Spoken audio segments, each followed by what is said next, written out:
Hello दोस्तों, आप सभी का एक बार फिर से स्वागत है आपके अपने YouTube channel exams daily by Danish में। और आज मैं एक बार फिर से हाजिर हूँ आप तमाम लोगों के लिए यूपी टीईटी और सीटीईटी के लिए जो प्रथम पेपर है आपका 1 से 5 के लिए पर्यावरण अध्ययन के 120 महत्वपूर्ण प्रश्नों के साथ। तो अगर आप में से मेरे चैनल पे कोई नया है तो कृपया मेरे चैनल को सब्सक्राइब करें, वीडियोस को लाइक और शेयर करें और बेल आइकन को भी प्रेस कर दें ताकि आगे आने वाली वीडियोस की नोटिफिकेशंस जो हैं वो आपको समय से मिल सकें। चलिए शुरू करते हैं। पहला प्रश्न लेते हैं, WWF से आशय है। WWF से आशय मतलब WWF का फुल फॉर्म पूछा गया है। तो इसका जो आशय है पर्यावरण के संदर्भ में वो वर्ल्ड वाइल्ड लाइफ फंड है। ये वर्ल्ड वाइल्ड लाइफ फंड जो है WWF से इसका आशय है। ये इंपॉर्टेंट क्वेश्चंस की कैटेगरी में आता है। इसको जो है यूपी टेट 1 से 5 15 अक्टूबर को जो हुआ था 2017 में, उसमें पूछा गया था।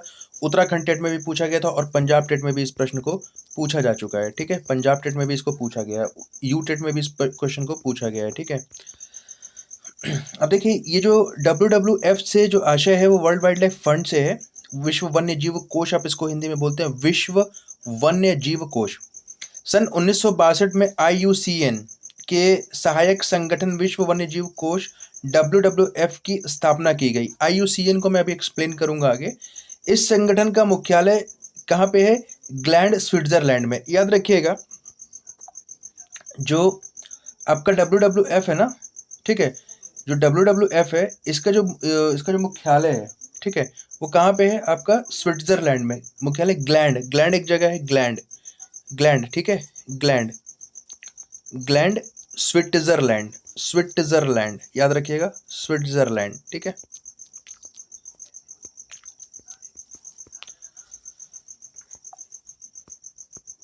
अगला प्रश्न लेते हैं।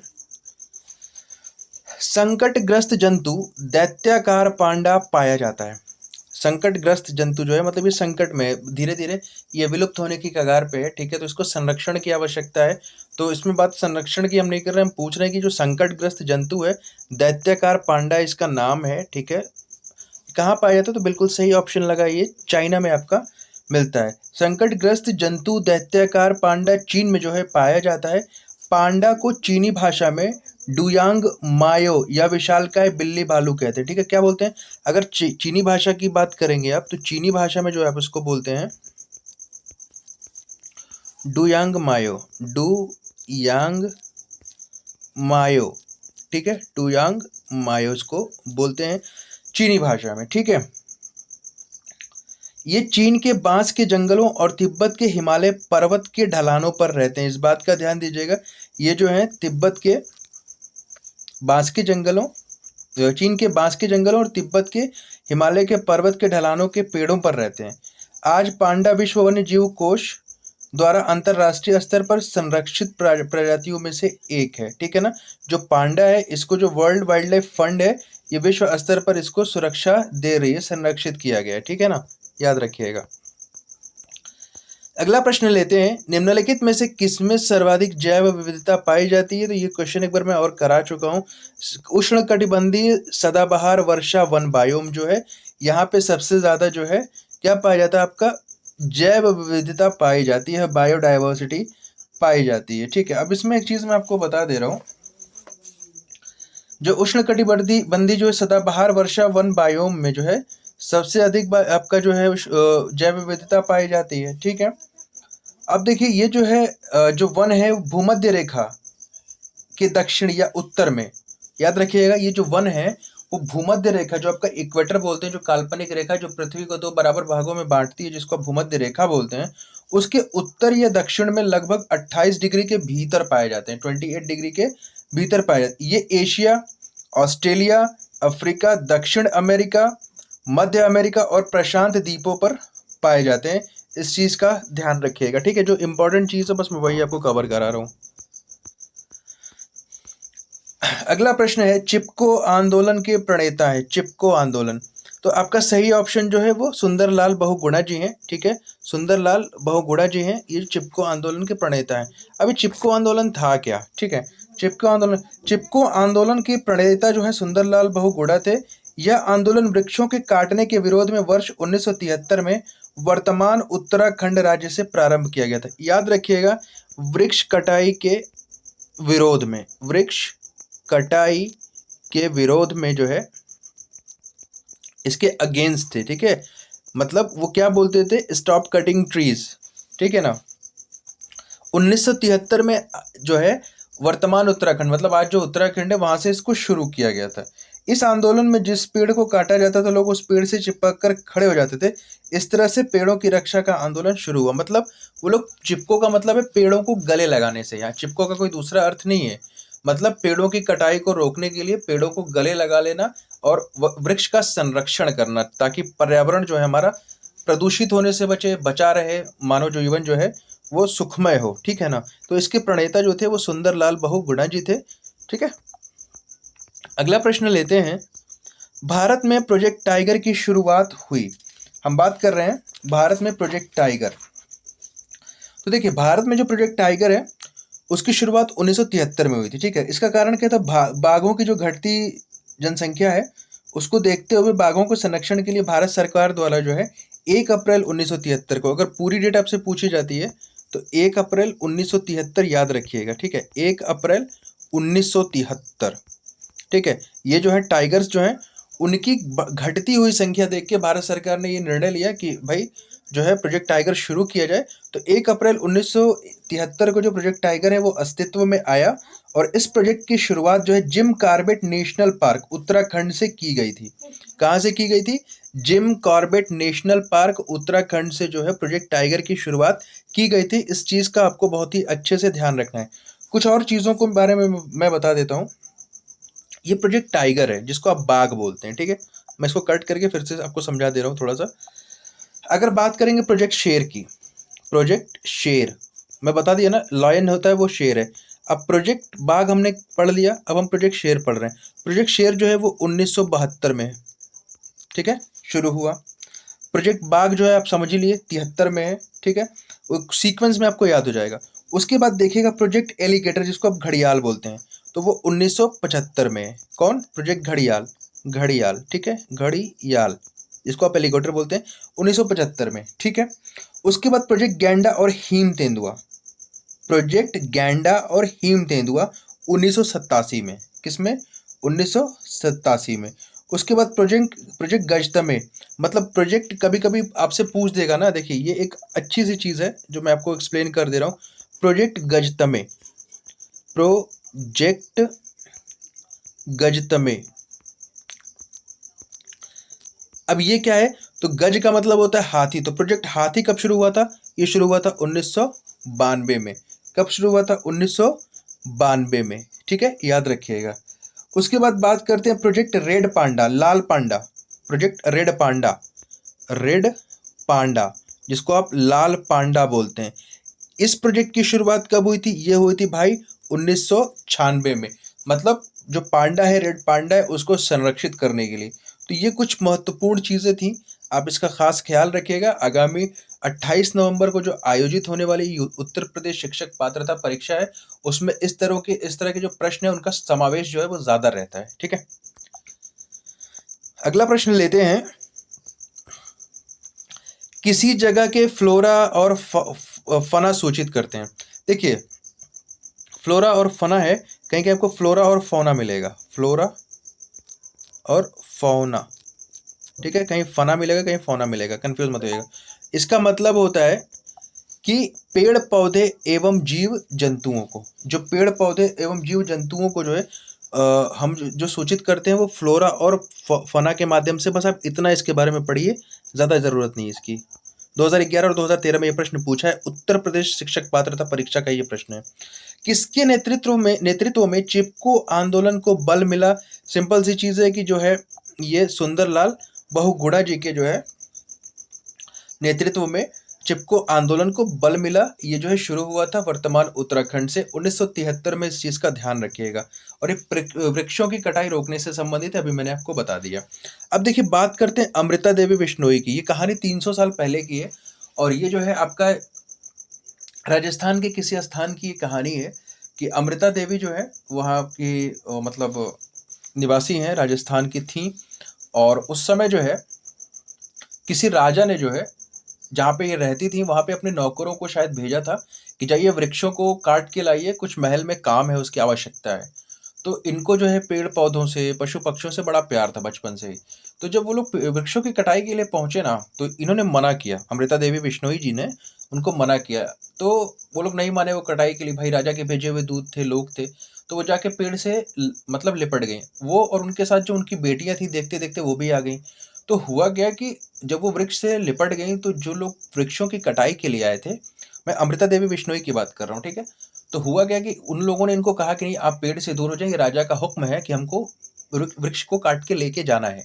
वो मानी नहीं, उन्होंने अपनी कुल्हाड़ी चलाई और इनके पैर से खून निकलना शुरू हुआ। इस तरह से ये शहीद हो गई, उस पेड़ को लेके कट गई, ठीक है।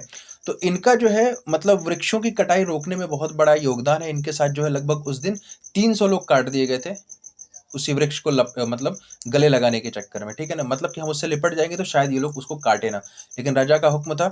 और जब ये घटना राजा को पता चली, ठीक है, तो राजा वहां पे पहुंच के इस बात का आश्वासन दिए राजस्थान के उस स्थान पे जाके कि आज के बाद जो है यहाँ पे कोई भी वृक्ष काटा नहीं जाएगा, ठीक है। और काले हिरन के शिकार के मामले में मतलब ये कहा जाता है, मैं इस चीज़ की पुष्टि नहीं करता हूँ या मैं किसी पे ब्लेम नहीं कर रहा हूँ, कि सलमान खान साहब को जो सज़ा सुनाई गई है या जो उनके ऊपर केस चल रहा है, ठीक है। मैं फिर से कह रहा हूँ उसके बारे में मुझे पता नहीं, बस ये जो खबरों में जो बात आती है ब्लैक बक के मामले में। लेकिन ये चीज़ कन्फर्म है कि जो ब्लैक बक है, जो काला हिरन है, उसको जो विश्नोई माताएं हैं वो अपनी छाती का दूध पिलाती हैं, ठीक है। तो वो वृक्षों को, पशु पक्षियों को जो है अपने बेटे के समान मानती हैं, ठीक है। तो उसी के मतलब उसमें जो है ऐसा माना जाता है कि उन्होंने शायद शिकार वगैरह किया था, तो जिसकी वजह से उनके ऊपर केस चल रहा है। तो ये चीज है, वो विश्नोई लोग ही हैं, ठीक है ना।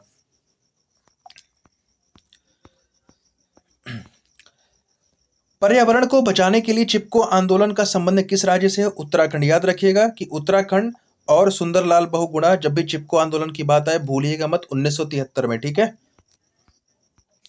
अगला प्रश्न लेते हैं, पारिस्थितिकी तंत्र एवं प्राकृतिक अधिवासों का संरक्षण। प्राकृतिक तंत्र एवं प्राकृतिक अधिवासों का संरक्षण तथा उनमें उनके प्राकृतिक वातावरणों में प्रजातियों का जीवनक्षम संख्या का रखरखाव एवं प्रतिप्राप्ति के लिए प्रयुक्त पद है स्वस्थानीय संरक्षण। याद रखिएगा, स्वस्थानीय संरक्षण। इसमें जानते हैं क्या है? प्राकृतिक वातावरण में प्रजातियों का जीवनक्षम जनसंख्या का रखरखाव एवं प्रतिप्राप्ति के लिए प्रयुक्त पद है वो स्वस्थानीय संरक्षण जाना जाता है, ठीक है। सामुद्रिक कक्षपों, कक्षपों का मतलब कछुओं से बात की जा रही है, को जीवंत जीवाश्म कहा जाता है क्योंकि वह 150 मिलियन वर्षों से भी अधिक समय से पृथ्वी पर उपस्थित हैं। भारतीय उपमहाद्वीप के जल भागों में पाए जाने वाले 5 प्रजातियों के समुद्री कक्षप में सबसे अधिक जनसंख्या, जो भारत में पाए जाने वाले कछुए हैं, ठीक है, उनमें सबसे जो ज्यादा प्रजाति है भारत में किस मतलब प्रजाति के कछुए पाए जाते हैं, तो वो है ऑलिव रिडले। याद रखिएगा, ऑलिव रिडले जो है वो भारत में सबसे ज्यादा पाई जाने वाली कछुओं की प्रजाति है, ठीक है। और देखिए ऐसा कहा जाता है कि जो कछुए हैं मतलब इनका जीवन काल सबसे अधिक होता है, ठीक है, और ये लगभग 300 सालों तक जीवित रहते हैं, ठीक है, याद रखिएगा। अगला प्रश्न लेते हैं, अंतर्राष्ट्रीय स्तर पर वन्य जीवों की सुरक्षा हेतु संस्थान है। अंतर्राष्ट्रीय स्तर पर अगर देखिए, जब भी आप बात करिएगा अंतर्राष्ट्रीय, ठीक है, भारत की बात नहीं कर रहे, इंटरनेशनल लेवल पे बात कर रहे हैं। अंतर्राष्ट्रीय स्तर पे जो वन्य जीवों की सुरक्षा, ठीक है, वन्य जीवों की जो सुरक्षा है उस कौन से संस्थान द्वारा की जाती है, तो वो की जाती है IUCN। अब ये जो है IUCN है क्या? देखिए, international union for conservation of nature, इसको बोलते हैं international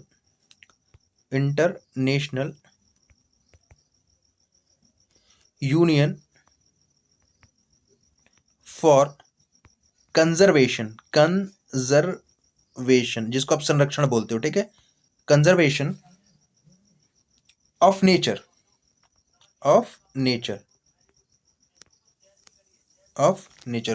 international union for conservation of nature, जिसको आप बोलेंगे अंतर्राष्ट्रीय स्तर पर वन्य जीवों की सुरक्षा हेतु जो है ये संस्थान है, जो प्रकृति संरक्षण एवं प्राकृतिक संसाधनों के सतत प्रयोग 1948 को की गई है। इसकी जो स्थापना है वो 1948 में की गई है और इसका जो मुख्यालय है मार्गस स्विट्जरलैंड में, मार्गस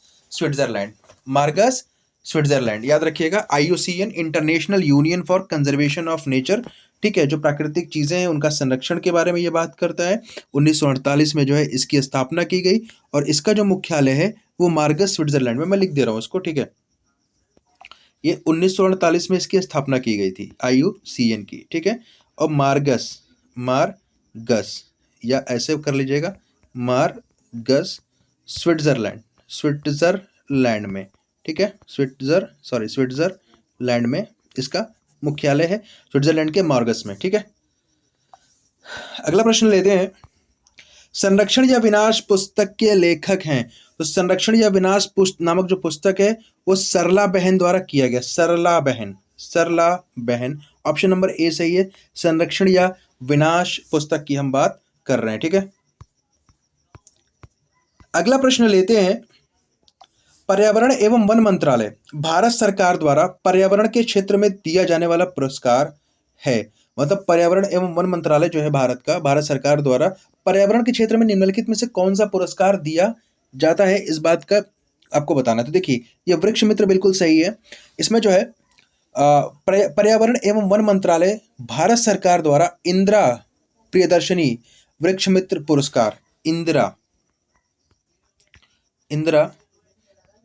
प्रियदर्शनी वृक्ष मित्र पुरस्कार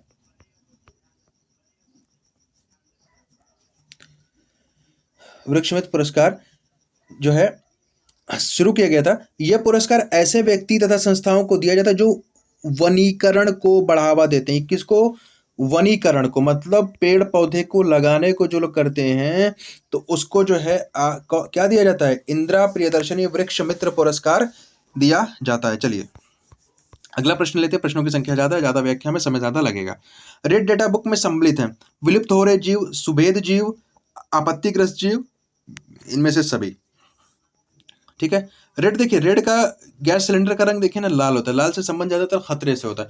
तो रेड डेटा बुक है जो आपकी, ठीक है, इसके अंतर्गत जो विलुप्त हो रहे जीवों की सूची तैयार की जाती है। मतलब जो चीज दुनिया से खत्म होती जा रही है, विलुप्त हो रहे, जैसे डायनासोर खत्म हो गए इस दुनिया से, गिद्ध भी धीरे धीरे खत्म ही हो गए, ठीक है। तो रेड डेटा बुक जो IUCN द्वारा 1964 से जारी किया था। देखिए अभी मैंने बताया था IUCN का जो स्थापना हुआ था 1948 में हुआ था, international union for conservation of nature, मैंने वो बताया। तो उसी के द्वारा जो है रेड डेटा बुक तैयार की जाती है। आपसे ये प्रश्न पूछा जा सकता है कि रेड डेटा बुक किस संस्थान के द्वारा जारी की जाती है? तो रेड डेटा बुक जो है वो IUCN के द्वारा जारी की जाती है। IUCN की स्थापना 1948 में हुई थी। IUCN का जो मुख्यालय है वो मार्गस स्विट्जरलैंड में है, ठीक है। और ये जो IUCN द्वारा जो रेड डेटा बुक तैयार की जाती है, जारी की गई है, वो 1964 से शुरू की गई है, ठीक है। रेड डेटा सूची की श्रेणियां विलुप्त वन में विलुप्त, अति संकटग्रस्त, सुभेद, संकटापन्न, कम चिंतनी, ये सारी चीजें इसमें रखी जाती हैं, ठीक है ना। या इस चीज का ध्यान दीजिएगा। रेड डेटा बुक जो चीज विलुप्त हो रही है, जो चीज खतरे में है, ठीक है, इंडेंजर्ड है, उसको इसमें हम लिस्ट करते हैं। 1964 से इसका कार्य शुरू किया गया, ठीक है। और IUCN के द्वारा जो है रेड डेटा बुक जो है वो जारी की गई है, ठीक है। अगला प्रश्न है, अभ्यारण्य का संबंध निम्न में से किससे है? अभ्यारण्य जिसको आप बोलते हैं ना कि मतलब पार्क टाइप का, ठीक है। तो जो है वन्य जीव संरक्षण, याद रखिएगा, अभ्यारण्य जो है वो वन्य जीव संरक्षण से इसका तात्पर्य है। देखिए अभ्यारण्य वह निश्चित स्थान होता है जहां वन्य जीव जंतुओं को संरक्षण प्रदान किया जाता है। आपने देखा होगा कि जिम कॉर्बेट नेशनल पार्क, ठीक है, इसका इतना सारा जो क्षेत्र है वो क्या है, सरकार के अंडर में। उसमें जो भी जीव जंतु हैं उसका आप शिकार नहीं कर सकते, अन्यथा जो है आपको जेल जुर्माना सब कुछ देना पड़ सकता है। तो जो संरक्षित स्थान होता है वहां पे आप अगर अनुमति है तो शायद घूम सकें, अन्यथा आप वहां आसपास भटकिएगा भी मत, ठीक है। इस चीज का ध्यान रखिएगा। तो अभ्यारण्य का जो संबंध है वो वन्य जीवों के संरक्षण से है, ठीक है, उनके बचाव से। सुश्री मेधा पाटेकर का संबंध निम्न में से किससे है? देखिए ये पर्यावरण संरक्षण को ये लोग जो है क्या करती हैं, ये मेधा पाटेकर जी जो है वो पर्यावरण संरक्षण को बढ़ावा देने के लिए जानी जाती है। मेधा पाटेकर प्रसिद्ध सामाजिक कार्यकर्ता एवं पर्यावरणविद है। ये प्रश्न आपसे पूछा जा सकता है कि जो मेधा पाटेकर जी हैं उनका संबंध किस क्षेत्र से? तो वो पर्यावरण के क्षेत्र से, इसलिए उनको पर्यावरणविद कहते हैं। इनका जन्म दिसंबर 1954 में मुंबई में हुआ था। इनका जो जन्म है मेधा पाटेकर जी का वो दिसंबर 1954 दिसंबर 1954 में, ठीक है। She was born in Mumbai, ठीक है। मेधा पाटेकर ने नर्मदा बचाओ आंदोलन की स्थापना भी की थी। एक चीज़ आपको और मिल जाती है यहाँ पे कि जो नर्मदा बचाओ अभियान जो है, नर्मदा बचाओ, ये नदी है नर्मदा नदी, नर्मदा बचाओ मतलब किससे? प्रदूषण से। नर्मदा बचाओ अभियान जो था या आंदोलन कह लीजिए, नर्मदा बचाओ आंदोलन की जो प्रणेता थी कौन थी? वो थी मेधा पाटेकर जी, ठीक है। इस चीज़ का ध्यान रखिएगा। अगला प्रश्न लेते हैं। पौधे और जंतु की संकटग्रस्त प्रजातियों को प्रदर्शित करने के लिए आईयूसीएन ने निम्न पुस्तक तैयार की। अभी मैंने आपको ऊपर बताया 1964 से आईयूसीएन ने जारी की रेड डेटा बुक, ठीक है। इसकी बहुत व्याख्या की आवश्यकता नहीं है। चलिए आगे बढ़ते हैं, अगला प्रश्न लेते हैं। वन्य जीव संरक्षण पर निम्न में से कौन सा असरकारी संघ कार्य समर्पित है? असरकारी, असरकारी का मतलब देखिए यहाँ पे एनजीओ दिया, नॉन गवर्नमेंट ऑर्गेनाइजेशन, गैर सरकारी, ठीक है ना। असरकारी जो सरकारी न हो।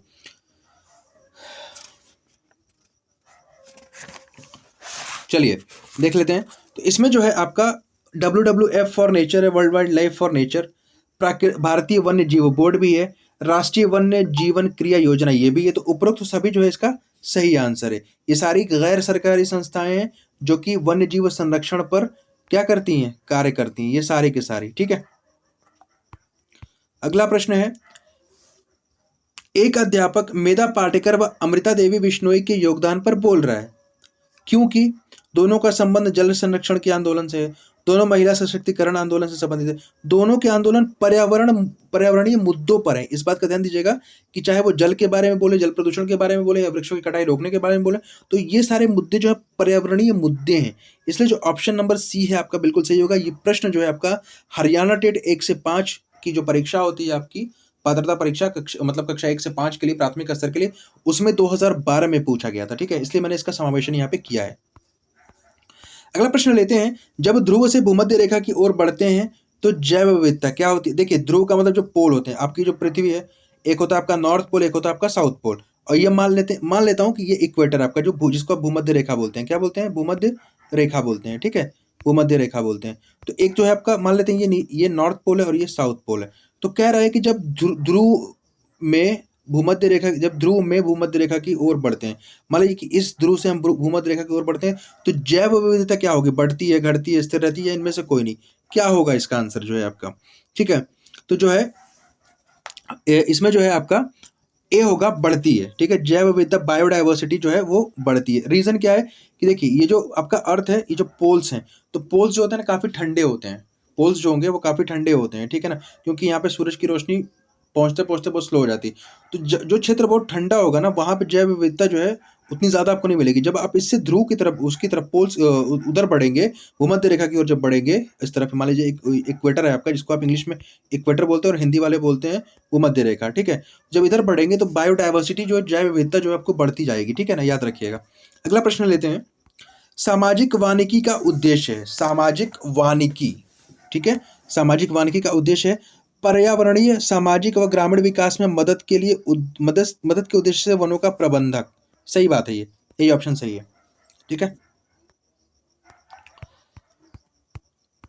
चिपको आंदोलन की जनक गौरा देवी द्वारा चिपको आंदोलन किस गांव से प्रारंभ किया गया है? ठीक है, ये भी चिपको आंदोलन से संबंधित है। तो ये जो गौरा देवी जो है आपकी, वो रैणी गांव से, कहाँ से? रैणी गांव से। देखिए चिपको आंदोलन पेड़ों की कटाई को रोकने के लिए किया गया एक महत्वपूर्ण आंदोलन था। चिपको आंदोलन की जो जनक है गौरा देवी ने 26 मार्च 1974 को उत्तराखंड में रैणी गांव में अपना आंदोलन प्रारंभ किया। इस आंदोलन के कारण उत्तराखंड के रैणी गांव के जंगल के लगभग 2500 पेड़ों की कटाई की नीलामी थी, ठीक है। गौरा देवी व अन्य महिलाओं ने नीलामी के खिलाफ विरोध किया। ठेकेदार और सरकार ने अपने निर्णय में बदलाव न आने पर महिलाएं पेड़ों को पकड़कर खड़ी हो गईं, जिसमें गौरा देवी समेत 21 महिलाएं थीं। अंत में वन्यजीव अधिकारियों ने गौरा देवी की बात मान ली और रैणी गांव का जंगल नहीं काटा गया। वही आधुनिक चिपको आंदोलन की शुरुआत हुई थी, ठीक है ना। इसका ये भी ध्यान रखिएगा। रैणी गांव, गौरा देवी और जो है आपके इसके जो प्रणेता थे, जो मुखिया थे, खास करके सुंदरलाल बहुगुणा जी। तरुण भारत संघ के राजेंद्र सिंह को किस कार्य के लिए मैग्सेसे पुरस्कार दिया गया? ये प्रश्न है बहुत इंपॉर्टेंट। तरुण भारत संघ जो है इसके जो वो है राजेंद्र जी, उनको किसके लिए दिया गया? तो जल संरक्षण के लिए दिया गया था रेमन मैग्सेसे पुरस्कार। अब देखिए तरुण भारत संघ के राजेंद्र सिंह को जल संरक्षण के संदर्भ में किए गए प्रयासों के लिए जाना जाता है। इन्हें भारत का जल पुरुष भी कहा जाता है। अब अगर पूछा जाए राजेंद्र सिंह को, तो इनको मतलब भारत का जल पुरुष के भी नाम से जाना जाता है। भारत का जल पुरुष, जल पुरुष, जल का अर्थ यहाँ पे पानी से है, ठीक है। जल पुरुष के नाम से भी जाना जाता था, ठीक है, जाना जाता है। इन्हें जल संरक्षण कार्य के लिए वर्ष 2001 में इनको रैमन मैग्सेसे से जो है अवार्ड दिया गया, ठीक है। और 2015 में स्टॉकहोम वाटर पुरस्कार भी प्रदान किया गया। 2015 में स्टॉकहोम, स्टॉकहोम, ठीक है, याद रखिएगा, स्टॉकहोम 2015 में इनको दिया गया था। निम्नांकित में से कौन सा भारत के 3 जैव विविधता हॉटस्पॉट में से एक है? ठीक है, जैव विविधता हॉटस्पॉट में से एक है। 3 जो हॉटस्पॉट हैं मैं बताता हूँ अभी, ठीक है। तो एक अरावली हिल्स भी, खासी हिल्स पहाड़ियाँ, हिमालय में से कोई नहीं। तो इनमें से कौन सा वाला एक है? तो मैं बता दूँ हिमालय। हिमालय जो है 3 हॉटस्पॉट्स में। अब देखिए होता क्या है, एग्जैक्टली है क्या। हिमालय क्षेत्र है, ठीक है, खास करके जो 4 हैं, 4 हॉटस्पॉट क्षेत्र हैं। देखिए होता क्या है, जैव विविधता की दृष्टि से भारत का महत्वपूर्ण स्थान है। भारत में कुल 4 जो है हॉटस्पॉट क्षेत्र, इनमें से 2 हॉटस्पॉट क्षेत्रों के विश्व की अत्यधिक तप्त हॉटस्पॉट क्षेत्रों में रखा गया। भारत के 4 हॉटस्पॉट क्षेत्र जो है इस प्रकार है। पहला हिमालय क्षेत्र, दूसरा इंडो वर्मा क्षेत्र, पश्चिमी घाट और श्रीलंका का क्षेत्र जो है, और सुंडा लैंड क्षेत्र है जो है, ठीक है, याद रखिएगा ये जो है इसमें, ठीक है। अब आते हैं, आगे बढ़ते हैं। निम्नलिखित में से कौन सा रामसर घोषणा की सूची में की सूची में नम क्षेत्र नहीं है? नम, वेटलैंड, ठीक है। वुलर झील, रुद्रसागर झील, केवलादेव राष्ट्रीय उद्यान और राजमंद झील। तो देखिए इसमें जो ऑप्शन नंबर डी है, पूछा कि क्षेत्र नम क्षेत्र में नहीं, तो राजमंद जो झील है वो नम क्षेत्र में नहीं है, राजमंद झील।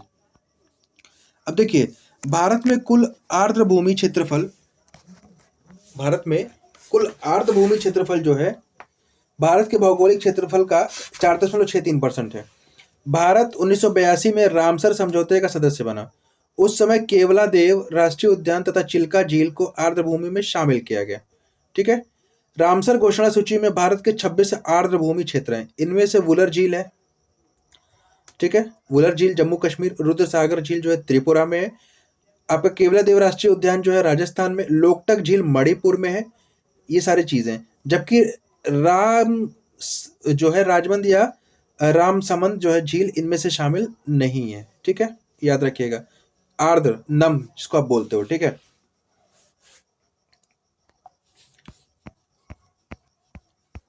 अगला प्रश्न है, विश्व पर्यावरण दिवस किस तिथि को मनाया जाता है? तो विश्व पर्यावरण दिवस जो है वो 5 जून को मनाया जाता है। इस बात का विशेष रूप से आपको ध्यान रखना है, ठीक है। अगला प्रश्न लेंगे, और अगला प्रश्न लेने से पहले एक चीज आपको और बताते हैं। विश्व पर्यावरण दिवस तो 5 जून को मनाया जाता है। अगर आपसे पूछा जाएगा कि अंतर्राष्ट्रीय जो योगा दिवस है वो कब मनाया जाता है, तो वो 21 जून को मनाते हैं, अंतर्राष्ट्रीय योग दिवस, ठीक है, 21 जून को। इस बात का ध्यान रखिएगा, इस तरह के प्रश्न आपसे पूछे जाएंगे। अगला प्रश्न लेते हैं। जब ध्रुव से भूमध्य रेखा की ओर बढ़ते हैं तब जैव विविधता बढ़ती है। भाई फिर से आ गए तुम, बढ़ती है। चलो, निम्नलिखित में से कौन सा विश्व का सर्वोच्च पर्यावरण पुरस्कार है? कौन सा जो है पर्यावरण पुरस्कार जो है विश्व का सर्वोच्च पर्यावरण पुरस्कार है? तो गोल्डन पांडा पुरस्कार, याद रखिएगा। गोल्डन पांडा पुरस्कार पर्यावरण संरक्षण को प्रोत्साहन देने के लिए प्रदान किया जाने वाला विश्व का सर्वोच्च पर्यावरण संरक्षण पुरस्कार है। इसे ग्रीन ऑस्कर के नाम से भी जाना जाता है। अगर आपसे प्रश्न पूछा जाए कि ग्रीन ऑस्कर के नाम से किसे जाना जाता है, तो जो विश्व का सर्वोच्च पर्यावरण संरक्षण पुरस्कार है गोल्डन पांडा, इसको हम ग्रीन, ग्रीन मतलब हरा, ठीक है, ग्रीन ऑस्कर, ऑस्कर फिल्मों में दिया जाता है ना अच्छी मूवी के लिए, तो उसी टाइप का ये है, इसको अब ग्रीन ऑस्कर बोलते हैं। पर्यावरण के क्षेत्र में गोल्डन पांडा नामक पुरस्कार है। अगला प्रश्न है, रेड डेटा बुक में किसका विवरण दर्ज होता है? संकटग्रस्त पौधे व जीवों का। ऑप्शन नंबर बी बिल्कुल सही है। ऑप्शन नंबर बी जो है बिल्कुल सही है।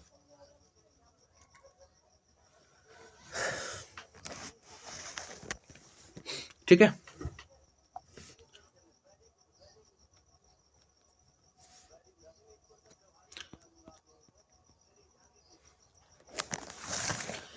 इंडिया में सबसे बड़े मुहाने का मैंग्रोव वन कहाँ स्थित है? सुंदरबन राष्ट्रीय उद्यान। ये आपके पश्चिम बंगाल का हिस्सा है। कहाँ का? पश्चिम बंगाल का। पश्चिम बंगाल का, याद रखिएगा। दुनिया का सबसे बड़ा मैंग्रोव वन किसके मुहाने पे मिलता है? सुंदरबन राष्ट्रीय उद्यान।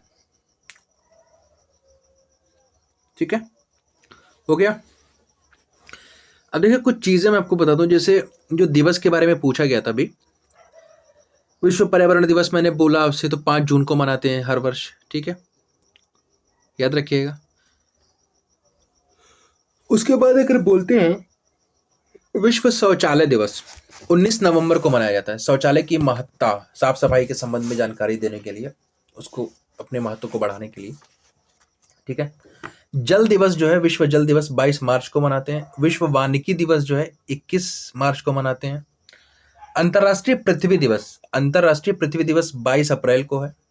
ठीक है, ये कुछ इंपॉर्टेंट चीजें हैं। ओजोन परत का जो संरक्षण होता है, तो उसको राष्ट्रीय में रखा, अंतर्राष्ट्रीय में रखा गया। इंटरनेशनल ओजोन लेयर कंजर्वेशन जो डे है वो 16 सितंबर को मनाया था। ओजोन दिवस के नाम से इसको रखा जाता है। ठीक है ना। विश्व पशु दिवस, वर्ल्ड एनिमल डे 30 अक्टूबर को है। ठीक है, शौचालय दिवस मैंने आपको बता दिया। और इंटरनेशनल पर्वत दिवस, माउंटेन डे 11 दिसंबर को है। ठीक है, इन कुछ चीजों को याद रखिएगा। अगला प्रश्न लेते हैं। निम्नलिखित पराबैंगनी किरणों में से कौन सा अधिक हानिकारक है? अल्ट्रावायलेट सी जो है ये सबसे खतरनाक है। ठीक है, सबसे खतरनाक है। और सूरज से निकलने वाली जो पराबैंगनी किरणें है, उसको ओजोन लेयर जो कि समताप मंडल में स्थित है, वो उनको रोक लेती है, सोख लेती है। अदरवाइज जानते हैं क्या होता ये है कि आप कैंसर से और अलग अलग स्किन बीमारियों से परेशान हो जाते। आर्सेनिक द्वारा जल प्रदूषण सर्वाधिक है। आर्सेनिक द्वारा जो है जल प्रदूषण जो है सर्वाधिक कहाँ पे है? पश्चिम बंगाल में है।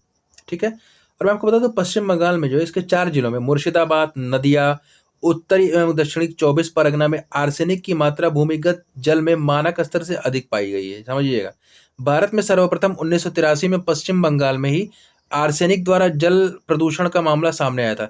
जल में आर्सेनिक की अधिकता से ब्लैक फुट नामक बीमारी होती है। अगर आपसे पूछा जाए कि ब्लैक फुट नामक बीमारी किससे होती है, ब्लैक फुट, तो ये किससे होती है? आर्सेनिक।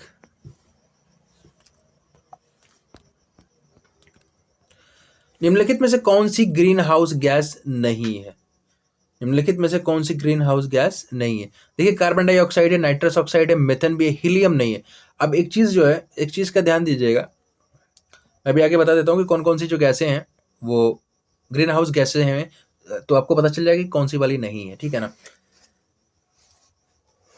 देखिए, कार्बन डाइऑक्साइड है, नाइट्रस ऑक्साइड है, मीथेन है, क्लोरोफ्लोरोकार्बन है जो कि आपके किससे निकलती है? रेफ्रिजरेटर से, एसी से। ठीक है, याद रखिएगा, इसको ध्यान दीजिएगा। उसके बाद है जल वाष्प, ओजोन आदि। ओजोन भी एक तरह की गैस है। ठीक है, ये सारी चीजें आपकी जो हैं, तो 6 ग्रीन हाउस गैसें हैं।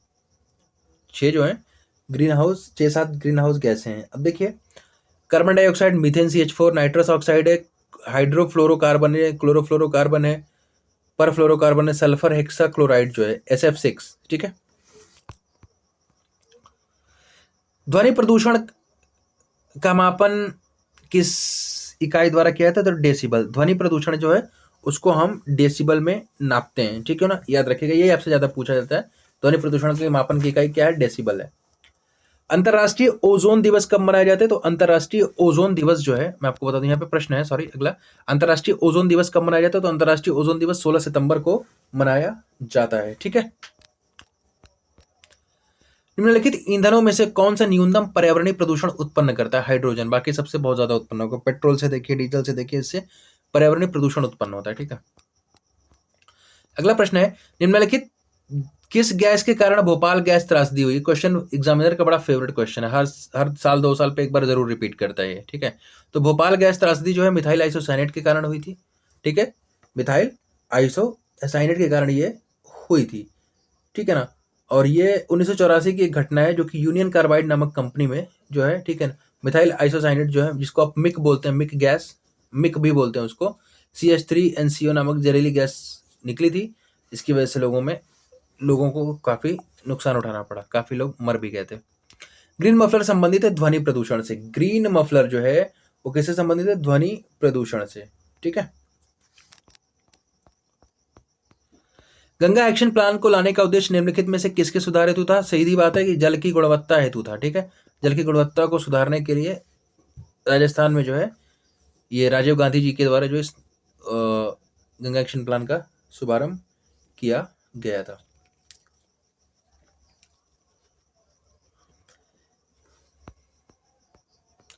गैसीय अपशिष्ट है, अपशिष्ट मतलब खराब, जो है लकड़ी कोयला से जलने वाला जो धुआं है वो गैसीय अपशिष्ट है। ठीक है ना, जिसको आप गैसियस वेस्ट बोलते हैं। ठीक है। अगला प्रश्न है, निम्नलिखित वाहनीय ईंधनों में से किसको आजकल पर्यावरण स्नेही माना जाता है? पर्यावरण स्नेही, द्रवित पेट्रोलियम गैस, नहीं, पेट्रोल डीजल, या संपीड़ित प्राकृतिक गैस। प्राकृतिक गैस जो है नेचुरल गैस, इसको हम क्या मानते हैं? इसको सही मानते हैं। ठीक है, इसको आजकल पर्यावरण स्नेही माना जाता है, इससे पर्यावरण से खतरा, इसको मतलब पर्यावरण को इससे कोई खतरा नहीं है। कौन सा वायुमंडलीय प्रदूषक अम्लीय वर्षा का मुख्य कारण है? सल्फर डाइऑक्साइड जो है ये अम्लीय वर्षा का मतलब एसिडिक रेन का जो है कारक है। निम्नलिखित में से कौन सी ग्रीन हाउस गैस नहीं है? कार्बन मोनोऑक्साइड नहीं है। सीओ का मतलब जो है वो कार्बन मोनोऑक्साइड जो है वो क्या है? ग्रीन हाउस गैसें क्या है? अभी मैंने आपको बताया कि प्रमुख ग्रीन हाउस गैसें जो कार्बन डाइऑक्साइड है, नाइट्रस ऑक्साइड है, मीथेन है, क्लोरोफ्लोरोकार्बन है। ठीक है, ये जो है कार्बन मोनोऑक्साइड जो है ग्रीन हाउस गैस में नहीं आती है ये। ठीक है। किसी नदी के प्रदूषण स्तर की माप की जाती है, तो किसी भी नदी के प्रदूषण स्तर की जो माप है वो बीओडी के द्वारा की जाती है। अब बीओडी है क्या? Biological oxygen demand. Biological oxygen demand इसको बोलते हैं। इसी से जो है प्रदूषण, जल प्रदूषण के स्तर को मापा जाता है। ठीक है।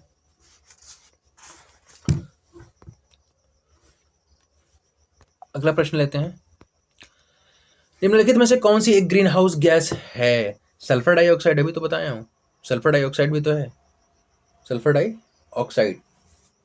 ठीक है।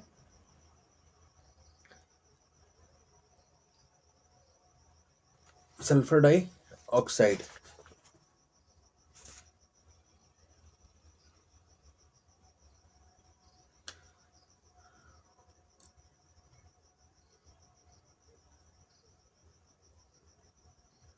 देखिए एक चीज, ग्रीन हाउस गैस पूछा है, सल्फर डाइऑक्साइड नहीं है, इसमें जो है आपका मीथेन है, ये जो फोर्थ वाला है। ठीक है।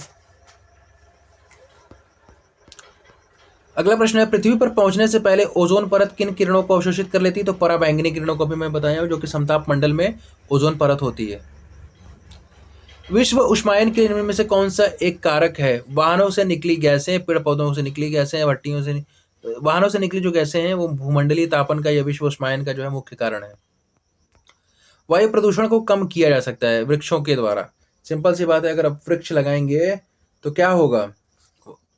वायु प्रदूषण को कम किया जा सकता है। सूर्य के हानिकारक किरणों से पृथ्वी को कौन सा स्तर सुरक्षित रखता है? आपका समताप मंडल जो है, आयन मंडल, ओजोन, चुंबक मंडल, चुंबक मंडल। तो देखिए ओजोन स्तर जिसको यहाँ पे बोल रहा है ओजोन स्तर, ठीक है, तो ओजोन परत ही तो रोकती है ना। समताप मंडल में ओजोन स्तर पाया जाता है, ओजोन लेयर पाई जाती है। ठीक है। निम्न में से कौन विश्व उष्मायन का कारण है? वायु प्रदूषण। वायु प्रदूषण जो है वो विश्व उष्मायन का कारण ज्यादा है।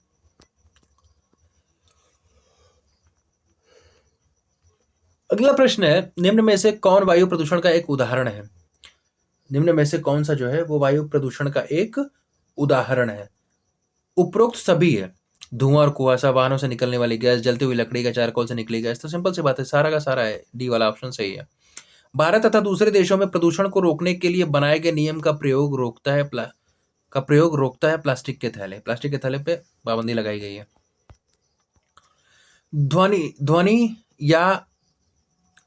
ध्वनि प्रदूषण मापा जाता है। ध्वनि प्रदूषण किसमें मापा जाता है? तो डेसिबल में। ठीक है। कीटनाशक के अत्यधिक इस्तेमाल से होगा जल प्रदूषण। कीटनाशक के अधिक जो है इस्तेमाल से क्या होगा? जल प्रदूषण। होता क्या इसमें कि खेतों में कीटनाशकों का अधिक छिड़काव करने से ये कीटनाशक जो है वर्षा के जल में मिलकर, बारिश के पानी में मिलकर जो है नदी जल तंत्र में पहुंच जाते हैं, यहाँ जहाँ जहाँ पर ये कीटनाशक छोटे छोटे जलीय जंतुओं पौधों को प्रभावित करने लगते हैं। ठीक है। वायु प्रदूषण का कारण है कीटनाशक, सीवेज, धुआं, ध्वनि, धुआं। ठीक है। विश्व में जल संकट का प्रमुख कारण है नगरीकरण। नगरीकरण जो है वो क्या है, मुख्य कारण है किसका, वायु विश्व जल संकट का। ठीक है। जल संकट का जो मुख्य कारण है वो क्या है, नगरीकरण, मतलब शहरों का निर्माण। ठीक है। डेसिबल निम्नलिखित में से किसके मापन की इकाई, देखिए यहाँ पे ये गलत लगा है, वायु दाब नहीं है, हम बैरोमीटर का यूज थोड़ी कर रहे हैं, ये ध्वनि का है। ठीक है। डेसिबल में ध्वनि, ध्वनि प्रदूषण या ध्वनि। ठीक है। पेड़ पौधे प्रदूषण को घटाते हैं क्योंकि वे अवशोषित करते हैं कार्बन डाइऑक्साइड। हमको ऑक्सीजन देते हैं और वो कार्बन डाइऑक्साइड खुद अवशोषित कर लेते हैं, मतलब सोख लेते हैं। महासागरों में जल स्तर वृद्धि का कारण है, महासागर में जो जल स्तर में वृद्धि होती है उसका मुख्य कारण क्या है, मुख्य कारण क्या है, ध्रुवीय प्रदेश में बर्फ का पिघलना। बर्फ का पिघलना जो है उसकी वजह से महासागरों के जल स्तर में वृद्धि होती है। ठीक है। निम्न में से कौन पर्यावरण के लिए हानिकारक है, प्लास्टिक, सिंपल सी बात है। वातावरण में अत्यधिक हानिकारक सल्फर मिश्रित गैस है H2S, H2S, जिसको आप हाइड्रोजन सल्फाइड बोलते हैं। ठीक है। वातावरण में अत्यधिक हानिकारक सल्फर मिश्रित गैस, फिर से सेम क्वेश्चन रिपीट हो गया, सॉरी फॉर दैट। सूर्य के इसके हानिकारक किरणों से पृथ्वी का को कौन सा स्तर सुरक्षित रखता है, ओजोन स्तर। ठीक है। ऊर्जा का अप्रदूषकीय स्रोत है, ऊर्जा का अप्रदूषकीय स्रोत क्या है, सौर ऊर्जा। सौर ऊर्जा होगी तो उससे प्रदूषण नहीं होगा। ठीक है। ऑप्शन नंबर बी जो है इसमें आपका सही है, अप्रदूषकीय, जिससे प्रदूषण ना हो। पृथ्वी उष्मायन का अर्थ है, पृथ्वी उष्मायन का अर्थ है ग्रीन हाउस गैसों द्वारा पृथ्वी के तापमान में वृद्धि, सिंपल सी बात है। अम्लीय वर्षा के से ऐतिहासिक इमारतों तथा मूर्तियों का संचारित क्षरण होना कहलाता है, क्या कहलाता है, स्टोन लेप्रोसी। इसको आप बोलते हैं स्टोन लेप्रोसी, स्टोन लेप्रोसी। ठीक है। ऑप्शन नंबर बी जो है स्टोन लेप्रोसी।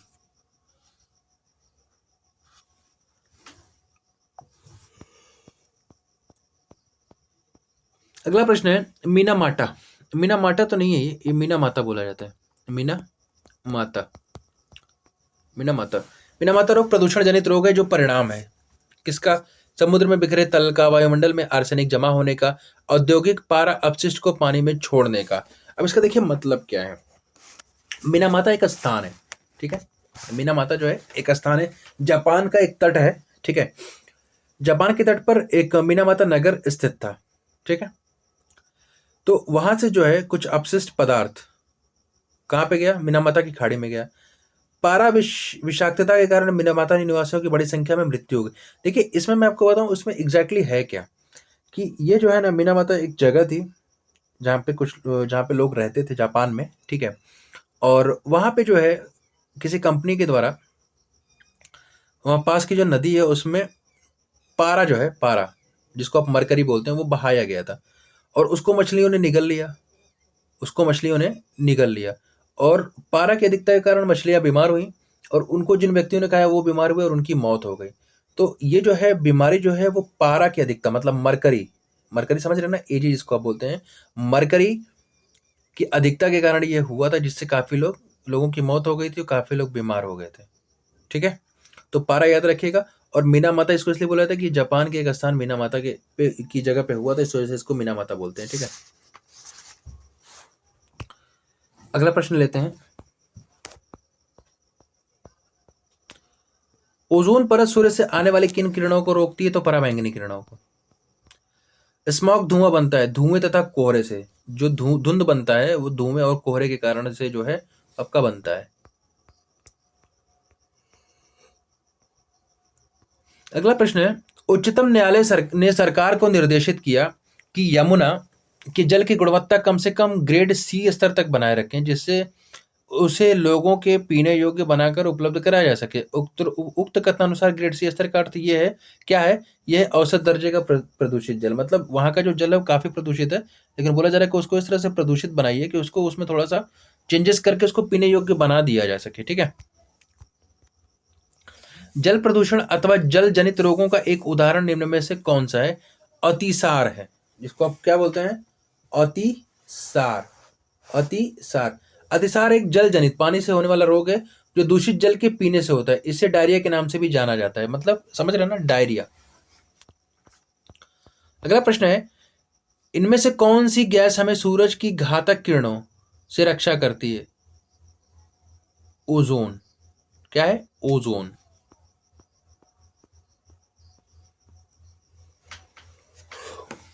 कौन सी गैस ग्रीन हाउस इफेक्ट से संबंधित नहीं है? नाइट्रोजन। बाकी कार्बन डाइऑक्साइड, मेथेन और नाइट्रस ऑक्साइड जो है वो ग्रीन हाउस गैसों की श्रेणी में आती है। समुद्री प्रदूषण के कारण नष्ट हो रहे हैं। समुद्री प्रदूषण के कारण जो मैंग्रोव वन है वो नष्ट हो रहे हैं। निम्न में से कौन सा जैव अपघट्य पदार्थ है? पॉलिथीन, प्लास्टिक से, इसमें से कोई भी नहीं है। जो जैविक हो। BOD5 क्या है? Biochemical oxygen demand in 5 days. BOD5 का जो मतलब है biochemical oxygen demand in 5 days. ये एक मापन है जिसमें जल या वायु में ऑक्सीजन की मात्रा को मापा जाता है। BOD5 दिन में जैविक ऑक्सीजन के भाग की इकाई है। अगला प्रश्न लेते हैं, हरित गृह प्रभाव के द्वारा पृथ्वी पर कौन सा रेडिएशन होता है? Infrared radiation. इंफ्रारेड। हरित गृह प्रभाव के कारण सूर्य की किरणें वायुमंडलीय परत को पार नहीं कर पाती हैं। परिणाम स्वरूप ये किरणें पुनः पृथ्वी पर आ जाती हैं और अवरक्त किरणें इंफ्रारेड जैसा व्यवहार करती हैं। इस प्रकार पृथ्वी पर इंफ्रारेड रेडिएशन में वृद्धि होती है। लंदन धूम्र पाया जाता है शीतकाल में सुबह के समय। याद रखिएगा, शीतकाल में सुबह के समय जो है देखिए, शीतकालीन मौसम में सुबह कोहरे जैसा दिखने वाला जो वायु प्रदूषण लंदन धूम्र कहलाता है। याद रखिएगा, इस तरह की स्थिति लंदन में उत्पन्न हुई थी, इसलिए सांकेतिक रूप से इसे लंदन धूम्र का नाम दिया जाता है। निम्न में से किस गैस की गहन संलग्नता हीमोग्लोबिन से होती है? कार्बन मोनोऑक्साइड की। कार्बन मोनोऑक्साइड, CO जिसको बोलते हैं। कह रहा ना कि किस गैस की गहन संलग्नता? हीमोग्लोबिन। जब आ जाए कि कौन सी गैस की संलग्नता जो है हीमोग्लोबिन के साथ ज्यादा होती है, तो वो है कार्बन मोनोऑक्साइड। क्या है? Carbon monoxide. ठीक है।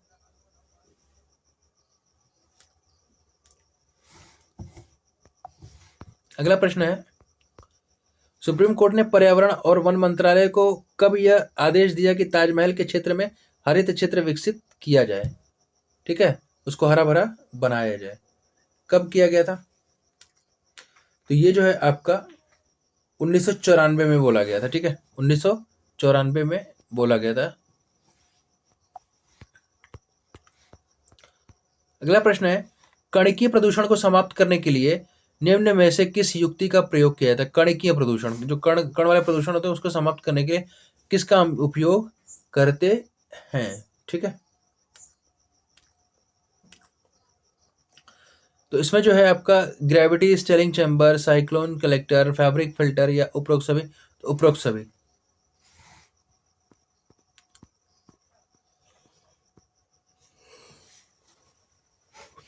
अगला है, ध्वनि प्रदूषण नियंत्रण एवं रोकथाम नियम 2001 निर्देशित करता है क्या? क्या निर्देशित करता है? डी, ऑप्शन नंबर डी इसका सही है।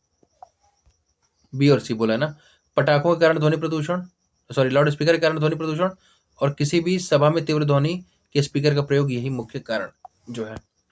अगला प्रश्न है, पानी में पाए जाने वाले रेडियो सक्रिय पदार्थ का अंश कारण बनता है। जो पानी में पाए जाने वाले रेडियो एक्टिव जो पदार्थ हैं उनका जो हिस्सा है वो किसका कारण बनता है? डी, उपरोक्त सभी। कैंसर होता है, आंख से पानी निकलना होता है, DNA विखंडन होता है, ये सारी चीजें होती हैं। ऑप्शन नंबर डी सही है। ग्रीन हाउस प्रभाव सर्वप्रथम पहचाना गया था, तो जीन बैप्टिस्टे फ्यूरियर ने इसको पहचाना था। ऑप्शन नंबर बी जो है आपका इसमें सही है। ठीक है, अब देखिए, ग्रीन हाउस गैस का प्रभाव सर्वप्रथम जीन बैप्टिस्टे फ्यूरियर द्वारा पहचाना गया था। वर्तमान में इन गैसों की श्रेणी में carbon dioxide, nitrous oxide, methane, chlorofluorocarbon आदि गैसें हैं। इसमें इनकी अधिकता से पृथ्वी के ताप में वृद्धि होती है।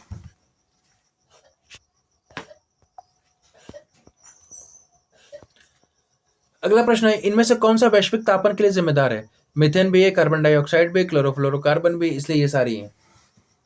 वैश्विक तापमान का मतलब होता है कि पूरी दुनिया में जो गर्मी बढ़ रही है उसका मुख्य कारण क्या है। ठीक है,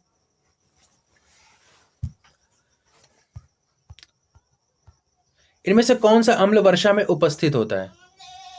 H2SO4, सांद्र सल्फ्यूरिक अम्ल, CH3COOH, जिसको आप बोल रहे हैं। इसमें जो मैं बता दूं आपको, इसमें जो है HNO3 बोला गया है और H2SO4 बोला गया है। ठीक है, ये सही है कि जो अम्ल वर्षा में उपस्थित जो होता है वो क्या होता है, HNO3 और H2SO4 होता है। ठीक है,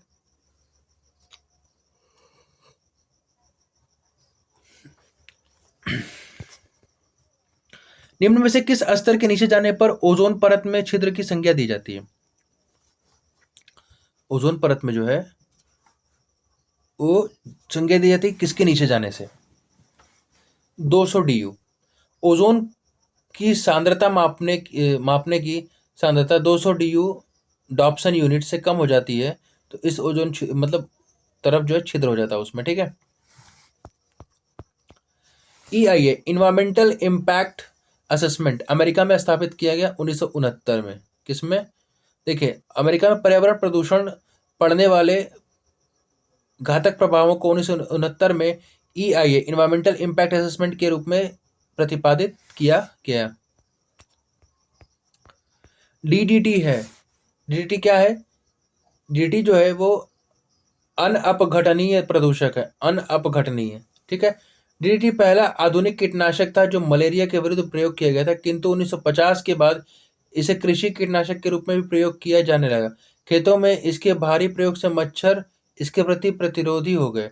DDT का पूरा नाम डाइक्लोरो डाइफेनॉल ट्राइक्लोरोईथेन। ठीक है, ये है।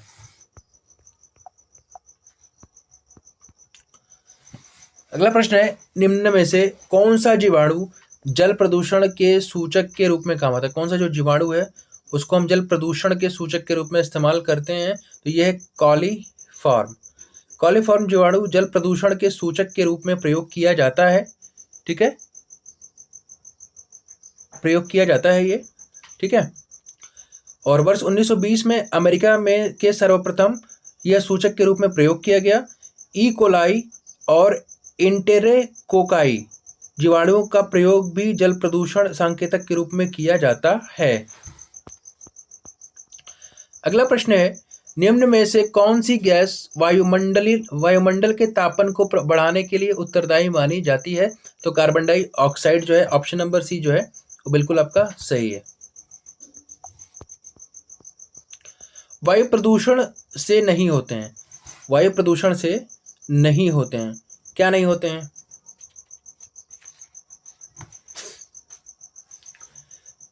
आपका सही आंसर होगा ए, पाचन तंत्र से संबंधित योग। वायु प्रदूषण से पाचन तंत्र से संबंधित रोग। वायु प्रदूषण से कैंसर हो सकता है, श्वसन संबंधी रोग हो सकता है, इमारतों की खराबी हो सकती है। ठीक है, अम्लीय वर्षा का कारण निम्न में से किसकी सांद्रता में वृद्धि है? सल्फर डाइऑक्साइड और नाइट्रस ऑक्साइड की सांद्रता में अगर वृद्धि होगी, ऑप्शन नंबर ए, तो वो अम्लीय वर्षा का कारण बनता है। ओजोन परत की मोटाई नापने की इकाई है डॉब्सन इकाई, डॉब्सन यूनिट। क्या बोलते हैं? Dobson unit, Dobson unit. ठीक है, किसकी मोटाई? ओजोन परत की, ओजोन लेयर की, जो कि समताप मंडल में। चेरनोबिल दुर्घटना किससे संबंधित है? भूस्खलन, भूकंप, नाभिकीय दुर्घटना या अम्लीय वर्षा? तो जो चेरनोबिल है वो नाभिकीय दुर्घटना से संबंधित है, चेरनोबिल। ठीक है, चेरनोबिल दुर्घटना नाभिकीय दुर्घटना से संबंधित है जो 26 अप्रैल 1986 को यूक्रेन के चेरनोबिल न्यूक्लियर पावर प्लांट में हुई थी। इस परमाणु दुर्घटना को दुनिया का सबसे बड़ा परमाणु हादसा माना जाता है। वायु प्रदूषण का कौन सा स्रोत नहीं है? ठोस अपशिष्ट। वाहन है, उद्योग के धूल के कण है, लेकिन जो ठोस अपशिष्ट है वो अपशिष्ट का मतलब कूड़ा करकट, ठोस, तो वो जो है स्रोत नहीं है वायु प्रदूषण का। कौन सी गैस ग्लोबल वार्मिंग के लिए उत्तरदायी है? कौन सी गैस जो इसमें से ग्लोबल वार्मिंग, तो ग्लोबल वार्मिंग जो बढ़ती है, जिसको आप बोलते हैं कि बहुत ज़्यादा गर्मी, तो वो कार्बन डाइऑक्साइड की वजह से बढ़ रही है। निम्न में से कौन सा वायु प्रदूषण का एक उदाहरण है? धुआं एवं कुहासा, वाहनों से निकलने वाली गैस, जलती लकड़ी या चारकोल से निकली गैस। इनमें से सभी है, ऑप्शन नंबर डी। इन सभी से जो है वायु प्रदूषण तो होना ही होना है, ध्वनि की बात नहीं कर रहे। अगला प्रश्न है, इनमें से कौन सा ग्रीन हाउस गैस प्रभाव के लिए सबसे ज्यादा उत्तरदायी है? प्रभाव के लिए जो है सबसे ज्यादा उत्तरदायी कौन सा है?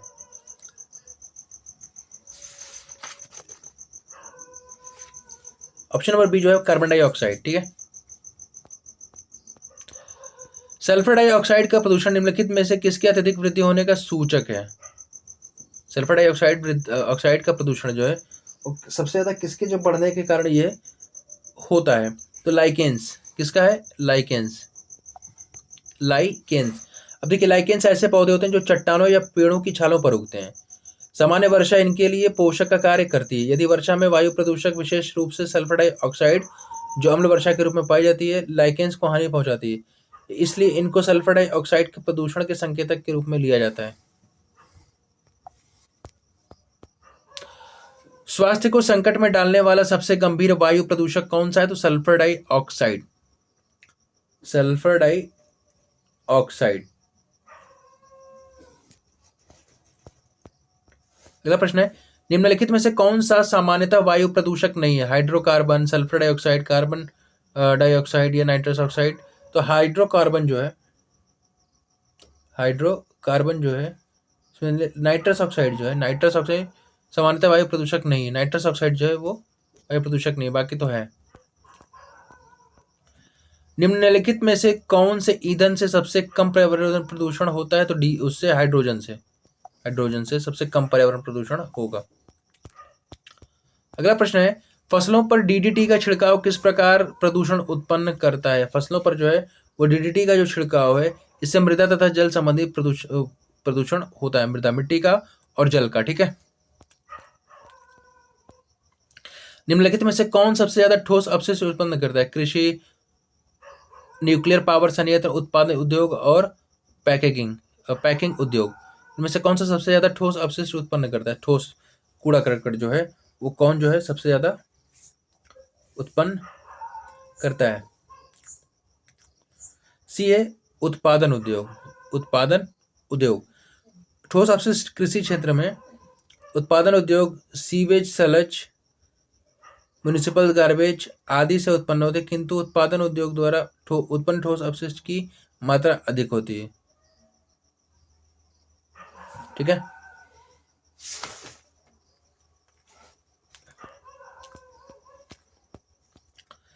जल में प्रदूषकों के रूप में मौजूद लोहे और मैंगनीज को किसके द्वारा नहीं हटाया जा सकता? किसके द्वारा हटाया नहीं जा सकता? तो निस्पंदक लगाकर किए गए ऑक्सीकरण में हो जाएगा आयन क्लोरीकरण, जो क्लोरीन होती है उसके लिए। निम्नलिखित में से किस ग्रीन हाउस गैस में सर्वाधिक उष्मारोधी क्षमता होती है? उष्मारोधी किस गैस में सर्वाधिक उष्मारोधी जो क्षमता होती है? तो जो है क्लोरोफ्लोरोकार्बन में। ठीक है, ग्रीन हाउस गैस में सर्वाधिक उष्मारोधी क्षमता क्लोरोफ्लोरोकार्बन में होती है। क्लोरोफ्लोरोकार्बन सबसे हानिकारक ग्रीन हाउस गैस है, जो कार्बन डाइऑक्साइड की तुलना में 1000 गुना ज्यादा हानिकारक है। हरित ग्रीन हाउस गैसों में कार्बन डाइऑक्साइड सबसे प्रमुख अंग है। Option number third. वायु प्रदूषण सूचक के रूप में निम्नलिखित में से कौन काम आता है? तो लाइकेन का इस्तेमाल करते हैं। लाइकेन का जो है वायु प्रदूषक सूचक के रूप में।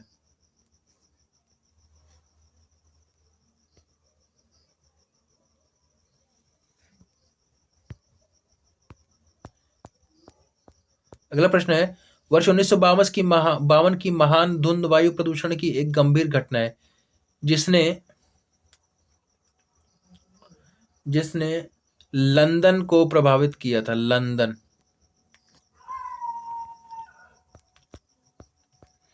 मोटर गाड़ियों के एग्जॉस्ट में से निकलने वाली निम्नलिखित गैसों में से कौन सी गैस जहरीली होती है? तो कार्बन मोनोऑक्साइड। क्या होता है? Carbon monoxide. ठीक है।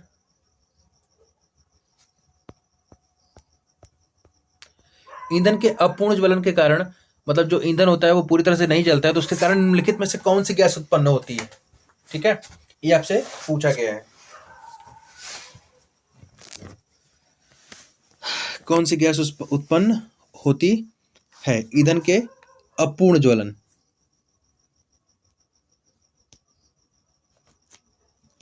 ठीक है, तो ऑप्शन बी है कार्बन मोनोऑक्साइड। स्मॉग किसका संयोजन है? स्मॉग हवा और जल वाष्प, पानी और धुआं, आग और पानी, धुआं और कोहरा। तो स्मॉग किसका संयोजन है? स्मॉग जो है धुआं और कोहरा।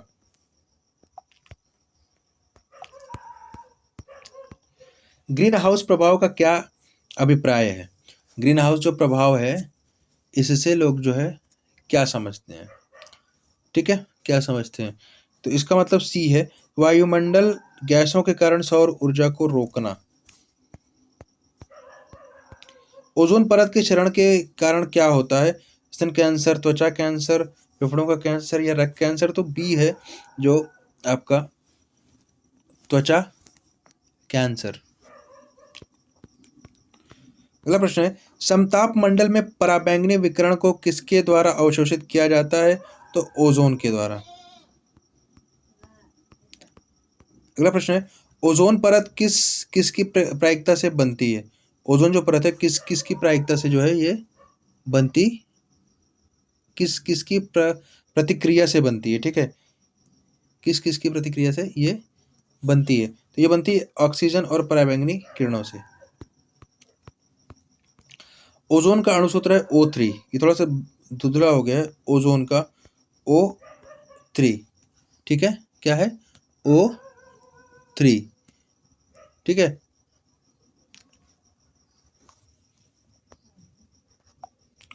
अगला प्रश्न है, इनमें से कौन सी ग्रीन हाउस गैस या एक ऐसी गैस है जो ओजोन परत को क्षति पहुंचा सकती है?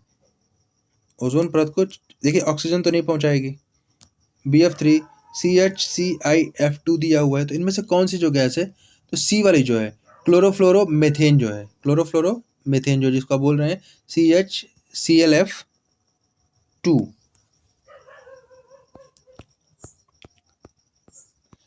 जैव आवर्धन बायोमैग्निफिकेशन निम्नलिखित में से किस विषैले पदार्थ के लिए सुविदित है? जैव आवर्धन जो है वो किसके लिए? तो ये जो है बी, पारा। ठीक है, अनेक प्रकार के कीटनाशक पदार्थ जो हैं, खरपतवारनाशी व अन्य क्लोरीन युक्त पदार्थ ऐसे पदार्थ हैं जिनका जीवधारियों द्वारा बहुत कम विघटन होता है, अर्थात वे अक्षयकारी मतलब नॉन बायोडिग्रेडेबल होते हैं। ठीक है, तो ये थे आज आपके लिए कुछ महत्वपूर्ण पर्यावरणीय अध्ययन के प्रश्न। ठीक है, जिसमें जो है पर्यावरण प्रदूषण को मैंने आपका टॉपिक को लिया है। इसमें से पर्यावरण प्रदूषण से संबंधित प्रश्न है इसमें। ठीक है, और उसके बाद जो है आपका